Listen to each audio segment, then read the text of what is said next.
ఈ కొత్త అద్దం మీ చర్మ సమస్యలను కూడా చూపిస్తుందట.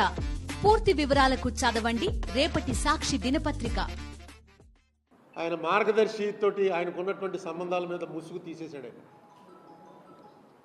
జగన్మోహన్ రెడ్డి టైంలో మార్గదర్శి వారు డిపాజిట్లు సేకరిస్తున్నారు ఫ్యూచర్ సబ్స్క్రిప్షన్ పేరుతోటి, అది చట్టవిరుద్ధం అని చెప్పి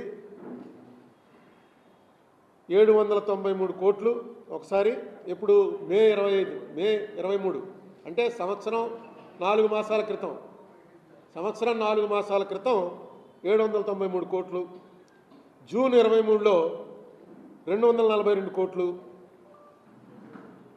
జూలై 23లో 16 కోట్లు, వాళ్ళకు ఉన్నటువంటివన్నీ కూడా బ్యాంకుల్లో ఉన్న డబ్బులన్నీ కూడా అటాచ్ చేశారు.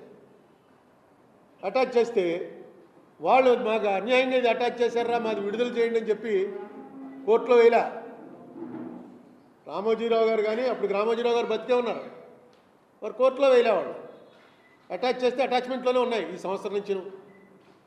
ఎప్పుడైతే చంద్రబాబు నాయుడు గారు గెలిచారో నేను అనుకున్నాను ఆటోమేటిక్గా వాళ్ళు కోర్టులో వేస్తారు, ఈ గవర్నమెంట్ ఏం మాట్లాడదు, హాస్టైల్ అయిపోతుంది, వాళ్ళు విత్డ్రా చేసి పట్టుకెళ్ళిపోతారని. అది సహజంగా జరిగేదే ఉపకారం చేయాలనుకుంటే. ఇప్పుడు కేసీఆర్ గారి టైంలో వీళ్ళు 2018 డిసెంబర్ 31వ తారీఖున కేసు కొట్టేశారు రామోజీరావు గారి మీద కేసు. దాని మీదే కదా నేను సుప్రీంకోర్టుకి వెళ్ళాను. అప్పుడు కేసీఆర్ గవర్నమెంట్ ఏం సహకరించింది? ఒకవేళ సహకరించుంటే అది కూడా మనం చెప్పలేము, ఎందుకంటే అప్పుడు కేసీఆర్ గారిది ఆపద్ధర్మ ప్రభుత్వం. ఆయన రాజీనామా చేశాక ఈ కేసు స్టార్ట్ చేశారు వీళ్ళు. వాళ్ళు ప్రాసిక్యూటర్ వచ్చి కూర్చున్నాడు, ఏం మాట్లాడలే. జడ్జి గారు అడిగింది ప్రాసిక్యూటర్ని, ఏమన్నా అంటే ఆయన ఏం మాట్లాడలేదు. కాబట్టి వీళ్ళ వాదన ప్రకారం కేసు కొట్టేస్తున్నాను. అలాగే చంద్రబాబు నాయుడు గారు గవర్నమెంట్ ఏదో ఉపకారం చేస్తుంది అనుకున్నాం, కానీ డైరెక్ట్గా జగన్మోహన్ రెడ్డి టైంలో ఏదైతే హైకోర్టులో అప్పీల్ ఉందో హైకోర్టు అప్పీల్ని విత్డ్రా చేసుకుంటూ ఈ డబ్బుల ఫీజు మొత్తం ఇచ్చేసి డబ్బులు వెనక్కి ఇచ్చేయమని చెప్పి గవర్నమెంటే చెప్పేసింది. అంటే ఇంకా మేము అధికారంలో రాగానే నిన్ను కాపాడతాం అన్నదానికి అర్థం ఏంటంటే డైరెక్ట్గా కేసే లేకుండా చేస్తామని. ఇది ఓపెన్గా ఇది చంద్రబాబు నాయుడు గారు నేను అనుకోవటం చంద్రబాబు నాయుడు గారి హిస్టరీలో ఇంత ఓపెన్గా చేసినటువంటి తప్పు ఇది. ఎందుకంటే ఖచ్చితంగా ఫ్యూచర్ సబ్స్క్రిప్షన్స్ అనేవి తీసుకుంటే ఎలా తీసుకోవాలన్నది రిజర్వ్ బ్యాంక్ గైడ్లైన్స్లో ఉన్నాయి.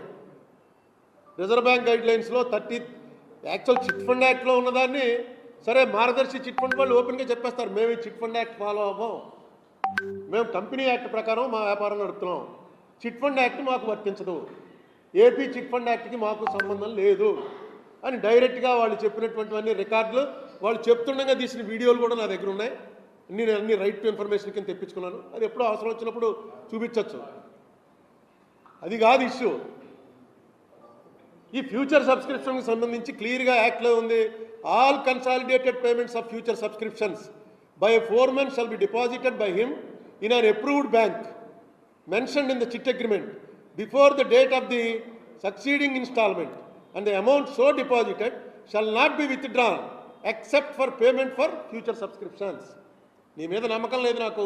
మొన్న లాస్ట్ టైం చెప్పాను కదా, నీ చీటీ పాడుకున్నావు, ₹1,00,000 చీటీ పాడుకుంటావు, 60,000కి పాడుకున్నావు. పాడుకుంటే నీకు 60,000 ఇవ్వాలి, కానీ నువ్వు అప్పటి వరకు కట్టింది 30,000 ఉంది. నీ 30,000 నీకు ఇస్తారు, మిగతా 30,000 నువ్వు ఫ్యూచర్ సబ్స్క్రిప్షన్ మా దగ్గర ఉంచుకుంటున్నావు అంటారు. ఉంచుకోవచ్చు, కానీ అది ఎక్కడ పెట్టాలి? ఒక బ్యాంకులో పెట్టాలి.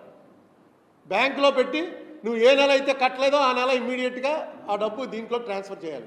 వీళ్ళు ఏం చేస్తున్నారు, ఆ డబ్బు అంతా తీసుకెళ్ళి వాళ్ళ అకౌంట్లో పెట్టుకుంటున్నారు, వాళ్ళు వాడుకుంటున్నారు. అది పైపెచ్చి దానికి 2 to 5% వడ్డీ కూడా ఇస్తున్నారు. సంవత్సరం అయితే ఎంత, 2 సంవత్సరాలు అయితే ఎంత అని వడ్డీ క్లియర్గా రాసిస్తున్నారు. పైన ఉన్నటువంటి డిపాజిట్ అనేది తీస్తారు అంతే. ఫ్యూచర్ సబ్స్క్రిప్షన్ అని పెట్టారు. పెట్టకూడదు అని యాక్ట్లో క్లియర్గా ఉంది. క్లియర్గా యాక్ట్లో ఉన్నప్పుడు వాళ్ళు పెట్టారని వీళ్ళు ఆరోపణ చేశారు. చిట్ ఫండ్ కంపెనీ మళ్ళీ ఆర్బీఐ పర్వ్యూలోకి వస్తుంది. మరి చంద్రబాబు నాయుడు గారు ఎందుకు ఇది చేశారో, రేపు 11వ తారీఖున నాది వాయిదా వస్తుంది మార్గదర్శి ఫైనాన్షియర్స్ది. ఇప్పటి వరకు 4 వాయిదాలు అయ్యాయి. 4 వాయిదాల్లో ఆంధ్రప్రదేశ్ గవర్నమెంట్ తరఫున అడ్వకేట్లు వచ్చి మాకేం ఇన్స్ట్రక్షన్స్ లేవంటున్నారు, వాయిదా అడుగుతున్నారు. మొన్న క్లియర్గా చెప్పేశారు జడ్జి గారు, 11వ తారీఖు ఆఖరి వాయిదా, ఆ వాయిదా కరెక్ట్గా రండి అని, ప్రిపేర్ అయ్యి రండి అని. అక్కడ కూడా ఎలాంటిది ఏదో చేయబోతున్నారు నాకు అర్థమవుతుంది. ఎందుకంటే ఇంత ఓపెన్గా చేయని అవసరం లేదు. వాళ్ళకి సాయం చేయాలనుకున్నా నేను, మీరు మిమ్మల్ని ఎవరైనా తీసుకెళ్ళి పోలీస్ స్టేషన్లో పెడితే నేను పోలీసులకు ఫోన్ చేసి మా వాడిని లోపల పెట్టేసాట కొంచెం చూడవా అని చెప్పడం వేరు, పోలీస్ స్టేషన్ మీదకి వచ్చి ధర్నా చేయటం వేరు. ఇది రెండో టైపు. అటువంటిది ఇంత ఓపెన్గా ఎందుకు చేశారో అని నాకు అర్థం అలా, ఎందుకు చేయవలసి వచ్చిందో. జీవో ఇచ్చి డైరెక్ట్గా డబ్బులు రిలీజ్ చేసేయండి అని మీ యొక్క అభిమానాన్ని ప్రకటించుకోవడానికి మీరు చేసినటువంటి పని మాత్రం కరెక్ట్ కాదు. ఎందుకంటే ఈ కేసు ఆగదు ఇక్కడ, ఇది గ్యారంటీగా ముందుకెళ్తుంది. నేను కాకపోతే ఎవడోడు పట్టుకుని దీన్ని ముందుకు తీసుకెళ్తాడు.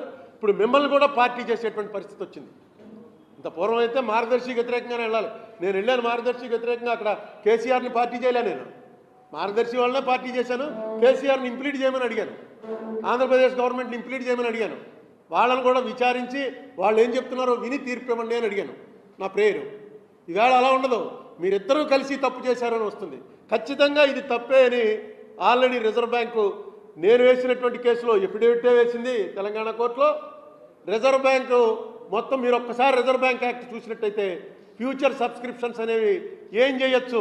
ఫ్యూచర్ సబ్స్క్రిప్షన్స్ అంటే మేమన్నీ తీసుకుని నేను వ్యాపారం చేసుకుంటే కుదరదు. అసలు చిట్ ఫండ్ కంపెనీ వాళ్ళు వేరే వ్యాపారం చేయకూడదు. అది ఫండమెంటల్ యాక్ట్ 1982 ప్రకారం చిట్ ఫండ్ వ్యాపారం ఎందుకు పెట్టారు ఆ మాట? చిట్ ఫండ్లో ప్రజల దగ్గర తీసుకున్న డబ్బుతోటి నేను ఏదైనా రిస్క్ వ్యాపారంలోకి దిగాను అనుకోండి, అది పోతే డబ్బులు పోతాయి. అందుకని చిట్ ఫండ్ కంపెనీ వాడు వేరే వ్యాపారం చేయకూడదన్నారు.